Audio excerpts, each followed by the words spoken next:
Hello everyone guys welcome to my new video र मेरो नयाँ ब्लगमा है। तपाईँहरूलाई आज चाहिँ मैले सिकाउनु के गइरहेको छु भने क्यापकटमा ब्लग कसरी बनाउने हैन। तपाईँहरूले ब्लग बनाउनु भएको छ भने त्यसलाई एडिट कहाँ गर्ने हैन। एडिट गर्नलाई अब तपाईँहरूले चिन्ता लिनु पर्दैन। अब हामीसँग रहेको छ क्यापकट हैन।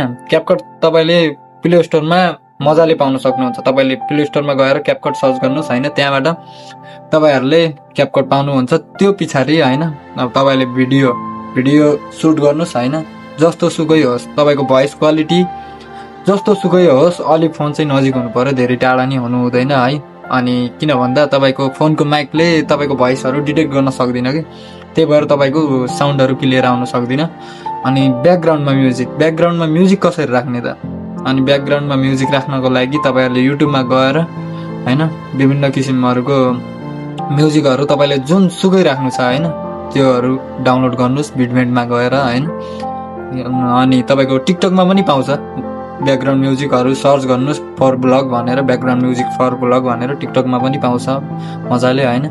भिडियो सुट गर्नुहोस्। अब भिडियो सुट गरेको भिडियो तपाईँले क्यापकटमा न्यू प्रोजेक्ट भन्ने हुन्छ त्यसमा लगेर जानुहोस् हैन। त्यसमा लगेपछि अनि तपाईँहरूलाई एडिट कसरी गर्ने त्यो सिकाउँछु। त्योभन्दा पहिला यो भिडियोको ओरिजिनल साउन्ड सुनौँ है ल।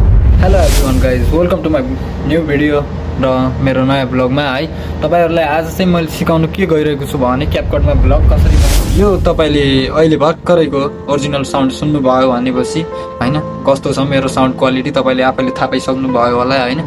अब त्यो पछाडि अब के गर्ने भन्दाखेरिमा तपाईँहरूले क्यापकट अन गर्नुहोस्। क्यापकट अन गरिसकेपछि न्यू प्रोजेक्टमा जानुहोस् र त्यहाँ एउटा भिडियो आफूले बनाएको एडिट गरेको एउटा भिडियो एडिट भन्छ तपाईँहरूको नर्मल भिडियो छ नि, नर्मल भिडियोहरू राख्नुहोस् हैन। नर्मल भिडियो राखेपछि त्यसलाई साउन्ड हुन्छ नि, साउन्डमा जानुहोस्, साउन्ड फुल गर्नुहोस् र तल रहेको रेडियोस भन्ने एउटा रेडियोस भोइस भन्ने एउटा अप्सन हुन्छ त्यसलाई क्लिक गर्नुहोस्। त्यसलाई क्लिक गरेर टिक गर्नुहोस्। अनि त्यसमा भिडियोमा थिचेर फेरि थोडा स्क्रल गरेर हैन, थोरै स्क्रल गरेर त्यहाँनिर इन्हान्स भोइस हुन्छ, त्यसलाई इन्हान्स भोइसमा 100% राखेर तपाईँले क्लिक गर्नुहोस् हैन। तपाईँहरूको भोइस हेर्न सक्नुहुन्छ कस्तो छ, हेर्नुहोस् मेरो भोइस है। अनि त्यो पछि तपाईँहरूले रहेको ब्याकग्राउन्ड म्युजिक एड म्युजिक भन्ने छ हैन। एड म्युजिकमा गएर त्यहाँ तपाईँले एड म्युजिक गर्नुहोस्।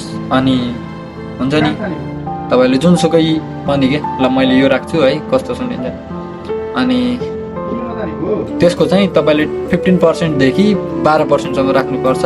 अनि बल्ल तपाईँको ब्याकग्राउन्ड म्युजिक भिडियोसँग म्याच गर्छ हैन। अब हेर्नुहोस् यो भिडियो अनि भन्नुहोस् ल। तपाईँहरूले यो भिडियो हेरिसक्नु भएको होला हैन। अनि मैले के